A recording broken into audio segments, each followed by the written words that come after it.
Common campus curses. Questions asked by the pseudo-intellectuals. Problems generated by the antagonistic professor. And generally, the things which bug Christians who are trying to do an effective job of evangelizing for Christ. Now, there are three types of apologetics. There is the high-level apologetic that almost nobody pays any serious attention to on the level of the layman simply because they don't understand the vocabulary. Then there is pop apologetics, where you try and take the serious material and bring it down to the average person's level so they will know what's going on and how they can give an answer. And then there's slop apologetics. That's the person who doesn't pay any attention to what's said but grabs a snatch of this and a snatch of that and runs in and thinks they have all the answers and gets creamed. But we want to avoid slop apologetics, and we're not going to go into the serious upper strata because I don't think we're going to communicate. Donald Barnhouse used to say, get the hay down out of the loft onto the barn floor where the cows can get at it. And that's really the task of the church, to feed and to build up the body of Christ. So what we're going to do is discuss some of the things that most currently and consistently bug Christians. These are the topics I hope to be able to get through. The problem of miracles. Wish fulfillment, which is God exists because I wish Him to. Infinite regression. Supposing there is such a thing as cause and effect. You keep going back and back and back and back and back, and you arrive at God, and you keep right on going. Because after all, if you're going to regress to God, who made God? And then the universe and the existence of God. How do we know that there really is any evidence that there is such a thing as a divine mind? And can we adduce such evidence? And how would we set it forth reasonably? And then the riddle of relativism. The people who are always saying, well, it really doesn't make any difference what religion you belong to or what ethical or moral commitment you have. The only important thing is that you understand that all culture makes religion relative. So that what's true for us is not true for the Aborigine. What's true for the Aborigine isn't true for the Zulu. What isn't true for the Zulu might be true for the Amazon Indian. So culture determines the relevancy of religious values. Let's not get hung up on absolutes. There are no such things as real absolutes or eternal verities. And then the circular reasoning argument that you Christians are always talking about the Bible as the Word of God. And then to prove it, you quote the Bible to substantiate itself. That's circular reasoning. Why don't you get off that and try and find a better argument? These are some of the things I'd like to cover. And then we'll have a question and answer period at the end, hopefully. So if anything germinates in your fertile minds, you will have an opportunity to ask a few questions at that time. The Lord willing and my vocal cords still remaining. Let's deal with the problem of miracles, because this is something which bugs an awful lot of people. For some good reading on the subject, I recommend C.S. Lewis's book on miracles, which does a nice job of good pop apologetics in explaining the subject. And there are also some other books that have been written on the subject which are meaningful. InterVarsity Fellowship has put out some good stuff on miracles. And there are also some good popular treatments that are pretty well available in campus bookstores. But let's get down to the nitty-gritty of the problem of miracles. The big bugaboo in the problem of miracles is a philosopher named David Hume. And every time that you go into a university campus or take a course in philosophy, eventually you're going to run into David Hume, one of the British empiricists. Now, Dr. Hume set up a canon of evidences against the idea of miracles.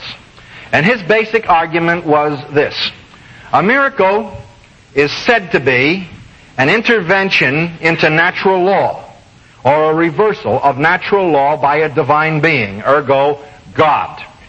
But as we examine the phenomena of the world, we notice that there is an uninterrupted chain of phenomena without this so-called supernatural disruption.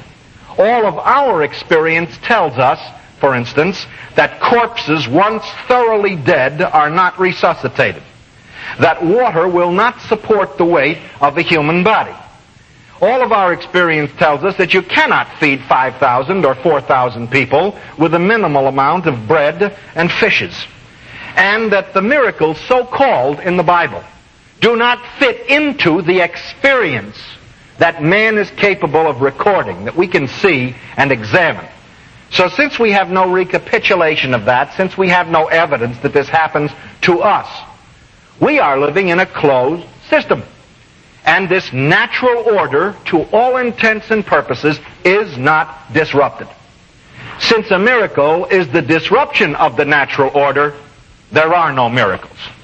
And then Hume went on to give evidences further beyond this particular idea as to why he didn't believe it was possible. Now, there are two quick refutations of Dr. Hume that will save you reading a lot of material. I suggest that you think about them. If you're recording them, you don't have a problem, but if you're trying to write them down, then write them carefully, because they must be stated accurately. First of all, Hume's argument rests upon a simple logical fallacy. He never ever refuted miracles. He never ever proved that they couldn't happen. All he did was to define them out of existence. Defining something out of existence is not the same as proving that it didn't happen. And here's how he did it. He began with the premise, we live in a closed, ordered structure. Natural law does not alter. A miracle is a break in natural law, therefore there can be no miracles. He didn't refute a miracle, he simply said, because natural law exists, there can be no miracle. So he defined them out of existence. Now, how do you really refute Hume? Simply. You do it scientifically, first of all. In 1926, Heisenberg enunciated the principle of uncertainty in the nucleus of the atom. What does that mean? It means, this is very impressive when you tell it scientifically. It means that at no given moment in the nuclei of an atom is it possible to account for the presence of a given electron. This is Heisenberg's principle of uncertainty. In the basic structure of atomic matter as we understand it, atomic materials as we understand it, it is impossible to determine the position of a given electron. Heisenberg therefore concluded, since the atom is the basic structure of all creation, we do not live in a closed system, we live in an open system. And a miracle could happen by Heisenberg's principle, because at any time the system could alter. Hume's idea that we live in a closed system that never changes is scientifically refuted in 1926. The scientists have done us a great honor. They have demonstrated that Dr. Hume's argument is not scientifically valid anymore. If the basic stuff of the universe can change and is uncertain in its principles of operation, so are the so-called immutable laws of nature. They can change too. Now you have a good scientific principle to use to demonstrate that a miracle is possible on the principle of uncertainty. And it's a good scientific thing to quote. Makes sense. Also, please point out that Dr. Hume did not refute miracles. He simply defined them out of existence. And you don't refute by definitions. You simply have to come up with evidence. He had no evidence whatsoever. Now, I think that there are other things that could be quoted on the subject of the miraculous, and we could go into great detail demonstrating them. But David Hume is the fountainhead of about 80% of all criticism of miracles. And if you read his writings, he's always hammering away on those points. So hammer back on the same 2 points. And it really shakes people up to find out that Hume's position is really not as solid as they thought it was. Now, Hume also had some other positions on cause and effect, and he had some positions beyond that in other areas, which we don't have time to go into in depth. I'd like to be able to. When I taught apologetics consistently in college and in seminary, I used to take a whole semester on Feuerbach, Hume, and Bertrand Russell to show how their influences penetrated all thinking on a pop level. Nobody understands them up here, but they've been popularized down here. Now people understand them. We don't have time to do that right now. Keep those two things in mind on miracles, particularly. A miracle is a supernatural intervention that can take place based on Heisenberg's principle of uncertainty. And you can't get rid of miracles by simply defining them out of existence. You have to refute them by proving they cannot occur. Hume never did accomplish that. In fact, there's a quotation from David Hume that is quite stunning when you read it. He said, in observing the phenomena of nature, one cannot be insensible to the idea of an intelligent creator. This is the man who is supposed to have been anti-God, but who said that the evidence of nature itself, inductively and logically, led one to the sensible conclusion that there was somebody who was running the show. I think that's worth noting, that Hume was not, as is openly declared, an atheist. He was a skeptic. That's somebody who doesn't know and is busily engaged in chasing his tail trying to find out. Second thing we run up against quite frequently originated with Ludwig Feuerbach, the brilliant German philosopher and theologian who utterly destroyed the philosophy of Hegel. Feuerbach came to the conclusion in a book, The Essence of Christianity, that man visualized his own wishes of God and immortality, projected them beyond his body, and then worshipped them. And that God is nothing more than your desire and my desire to survive and believe in someone or something that can guarantee that survival. I've condensed 340 pages of Feuerbach into one paragraph so we can have a Reader's Digest condensation. This is the theory of wish fulfillment. Now understand it very well. I wish to exist. I wish to be immortal. I wish for God to guarantee this. Therefore, because I wish it to be true, I project that wish and worship it. And that becomes, in effect, the explanation for the idea of God. Now, of course, he does it very elaborately and develops it chapter after chapter, and it's a devastating book. Unless you really understand Feuerbach, you can get yourself not only tripped up, but pretty badly blooded, because he was a tremendous intellect. But, as so often happens with the philosophers, the next school of philosophers that come along take care of the problem for the Christians. They refute them. But most Christians don't know who refuted Ludwig Feuerbach. The idea of wish fulfillment, which is all over your campuses under different labels. Recognize it? That idea has been refuted by another German theologian, Eduard von Hartmann. You probably never heard of him. The name is a tongue twister. He's a real buddy of ours, so you ought to get to know Ed. Eduard von Hartmann. He is called the philosopher of pessimism. He examined Feuerbach's Essence of Christianity and then wrote his own book, the essence of which is the following statement.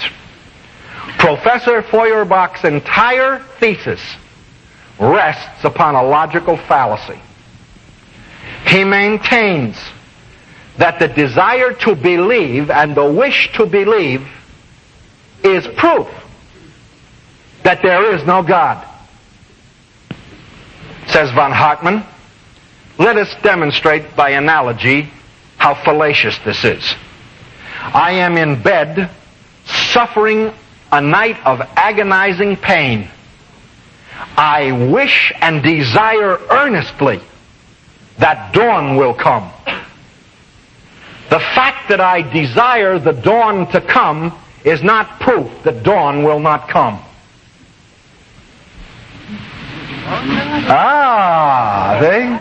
Think that one through.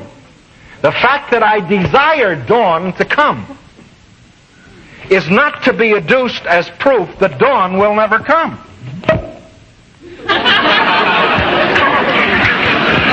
Now you think for a second. This was the magnificent of the sword. He cut the whole bottom right out from under the foundation. I am wishing for immortality and for God. So I desire it earnestly and I wish very hard for it. Feuerbach says, the fact that you are wishing for it is proof that God doesn't exist. Von Hartmann turns around and says, oh yeah? Let's take it analogically. I'm suffering a night of pain and I'm wishing for dawn so that my pain will stop. The fact that I desire the dawn to come cannot be adduced as proof that dawn won't arrive. You'd be an idiot if you believe that. And he just, right out from the underneath, Feuerbach. Feuerbach's philosophy never recovered from von Hartmann's critique. But most Christians don't even know who the two of them are, and the first one gives us lots of trouble and the second one solves the problem. Now, I realize you're going to have to think that one through for a while. Recognize there may be a little problem in trying to communicate that, but nevertheless, it's a good argument. If you want a further exposition of this argument, I suggest you get hold of C.H. McIntosh's book entitled Types of Theological Systems. Types of Theological Systems, where he discusses Feuerbach, von Hartmann, and a group of other theologians and philosophers, and shows you just how it's possible to refute some of these so-called irrefutable things. That's one of them. Thirdly, infinite regression.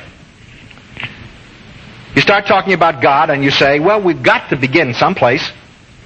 So someone or something must have made us, because we're finite.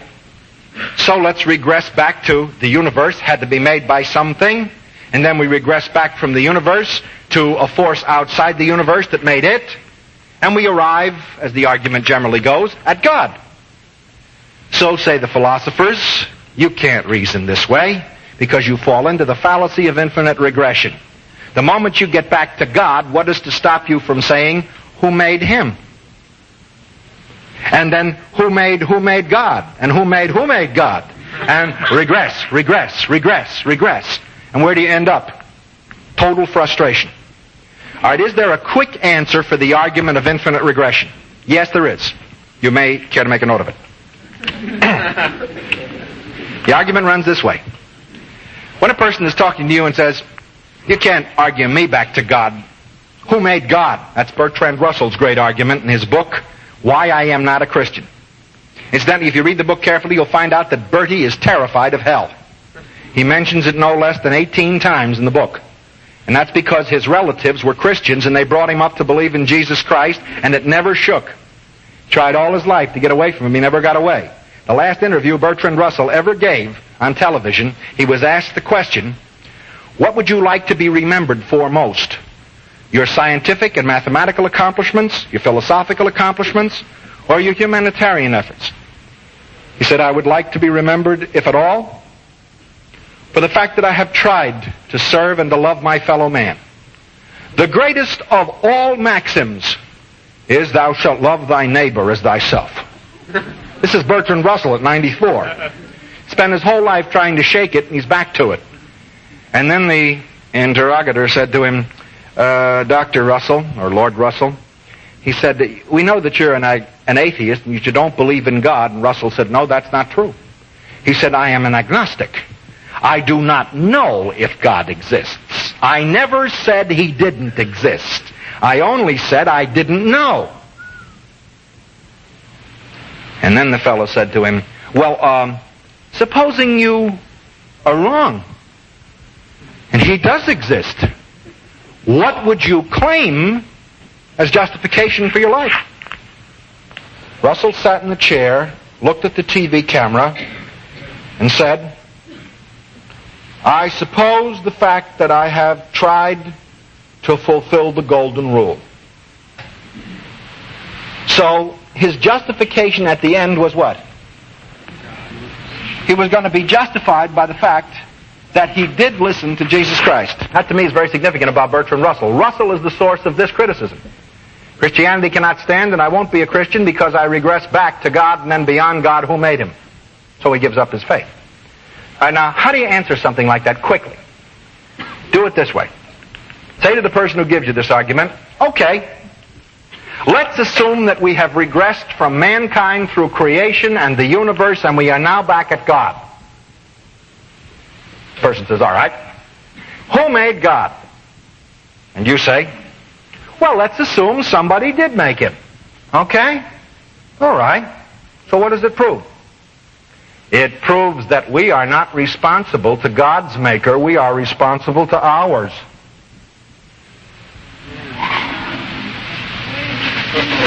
Think now. We are not responsible to God's maker. We are responsible to our maker. Why? Because if we appear before his throne and we give him the argument, I didn't believe in you because I can regress beyond you to somebody who made you, God could answer, it doesn't make any difference if somebody made me. The only thing that makes any difference is I made you. Yeah. Now I want to know what you did with what I told you to do.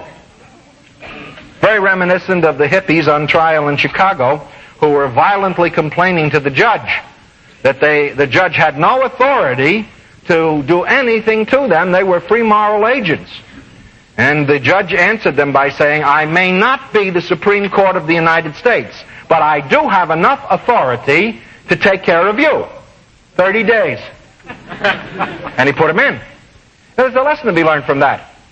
That judge was not the Supreme Court. That judge simply was an intermediary. But the intermediary had the power to judge those people. All right, let's use the philosophical argument that there is a finite God. That some force greater than God made him. The argument is totally irrelevant. The argument has no bearing and no weight the moment you grant it. Because we are going to have to answer to the God that made our universe and that made us. And so the person who wants to regress beyond him has no reason to regress any further. Why? Because he's the one that's responsible for us, and he's the one that's going to demand of us why we didn't obey him. So give them their finite God, and then end right there with the finite God demands you to give an account to him. What are you going to say? You have cut the infinite regression argument right out. And you're at a God who has the power to send you to hell because you wouldn't believe in him. So then it leaves you in the nasty position of having to explain your relationship to him. And while they're mumbling around with that one, which is a difficult one to refute, it originated with Edgar Sheffield Brightman, the great philosopher at Boston University, who did believe in a finite God. But when he was pressed on the subject, he came up with a very nasty argument. The argument being, so what? It's exactly what it ends up at. God says, so what? Somebody made me, I made you. Buster, answer to me. That's the end of it. Where are you going to go from there? Anything beyond that is irrelevant. That's a reasonable argument. It's a rough translation of Brightman, who was a very eloquent man. But we're doing pop apologetics, so it's a rough translation. Now, the people who talk about there really isn't any empirical or scientific evidence for the existence of God at all. Everything that exists only exists on the laws of statistical probabilities. Therefore, why in the world should we even think of the name God? Doesn't make any sense. I was going to appear one night on a television program, and I thought it'd be a good idea before I went if I talked to a truly good scientist. Happens to be Earl U. Bell, who's the top scientist in New York at that time for the Herald Tribune before it went out of business. Then he went to ABC. And U. Bell is a very gifted man. I went over to see him because I had some documents I wanted him to look at, and I wanted to ask him a question. We got over there, and I said, I've got to meet some people tonight on a program, and they don't believe in the existence of a created universe. He said, well? I said, well, I don't know what you believe, but I want to ask you a few questions. Go ahead. I said, what theory of the universe do you believe in? The Big Bang? That everything just boomed out of Grandma and Granddaddy hydrogen atom? He said, well, he said, that has some merit. I said, what about the steady state theory? He said, I sort of lean to that the universe is expanding and contracting and exchanging energy and matter. He said, I lean towards that, Hoyle's theory. I said, how about the universe was created? He said, well, he said, that's unscientific. He said, we're talking outside the realm of science, that's metaphysics. I said, all right, you've answered my question pretty well. I said, now I'm going to ask you another one. I said, there are only four logical possibilities for the existence of the universe. He said, there are? I said, yes, there are. The first is that the universe emerged spontaneously out of nothing. And he just laughed. He said, well, it's ridiculous. He says, one of the basic laws of physics, from nothing, nothing comes. I said, right, you're right. I agree with you. Didn't happen that way. I said, the second is that the universe doesn't exist. It's an illusion in our minds, and we only think it's there. So he looked at me for a second. He said, are you for real? I said, I'm just asking you. I said, that's a possible explanation. He says, it's ridiculous. He said, we can predict with pinpoint accuracy the movement of heavenly bodies. Look at Halley's Comet. We know it's going to come back unless it rammed into something. He said it's going to come back 75 years after 1910. 1985, back we come. He said, we can tell eclipses, we can foretell this. He went into great detail. I said, all right, so predictability indicates that it's not illusory. Absolutely. I said, all right, the universe is not an illusion. I said, we know it's not an illusion. We know it didn't emerge spontaneously out of nothing. It must have always been there. So he looked at me for a moment, sort of fishy-eyed. He said, well, that depends. And I said, well, do you believe it was always there? He said, well, Hoyle's theory says it was always there. I said, do you believe it was always there? He said, well, I have some reservations about Hoyle's theory. I said, well, let me ask you a little further on the point. Because you have to dialogue this way. Because if you ever affirm anything with a scientist, he automatically takes the reverse position.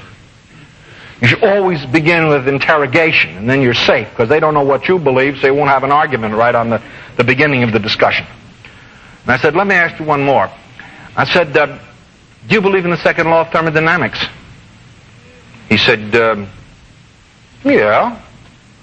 I said, it holds that the universe is losing energy at a maximum rate, so great that it can no longer be replenished. Therefore, according to the Einsteinian theory of relativity, the end of the universe is maximum entropy, or absolute zero. You believe that? He said, well, Einstein did. I said, do you believe it? He said, well, the second law has been called into question. I said, has it been disproved? He said, no. I said, then the second law stands today. All the evidence is there. Yeah. The end of the universe is maximum entropy. I said, then it wasn't eternal. Because if it was eternal, it would be refiring itself at the same energy peak that it had when it was created, or when it was at its beginning. And it's not. So I said, there's only one other possibility, isn't there, Dr. Ubel?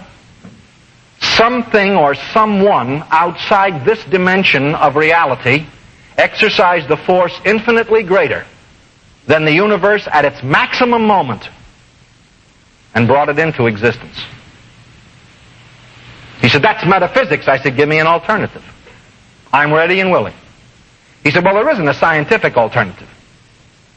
I said, you either got eternal hydrogen atoms or you have an eternal God. Which do you prefer? He said, well, a scientist can never affirm God. That's faith. I said, you exercise faith every moment of your life. All of us do. Why not faith in that process of thought, too? He said, well, anyhow, he said, when you go on the program, he said, I think what you're saying will hold up. He said, but find out what the man's scientific background is. So I went on the program, and I went through exactly the same steps that I went through with Dr. Ubel. And when I got to a crucial point on the program, one of the men who was on the panel said, and he slipped when he said it, he said, I believe that the universe came into existence. And I said, that's good. I believe that too. He said, but it came into existence not the way you and I think of something coming into existence. It just sort of happened. And I said, it just sort of happened? I said, from what? He said, well, I don't know. He said, it's there. And I said, well, it's there, but how did it get there? He said, I don't know. He said, but now listen to this. The fact that it's there is proof that that's the way it had to happen. So help me. So help me. The fact that it's there, that's the way it's got to happen. I said, what a magnificent scientific explanation. What you are saying, in effect, is I don't know how the confounded thing got there, but however it got there, God didn't do it. He got very uptight on the subject, but that's exactly what you're dealing with. This is the end of side 1. For remainder of message, please turn cassette over.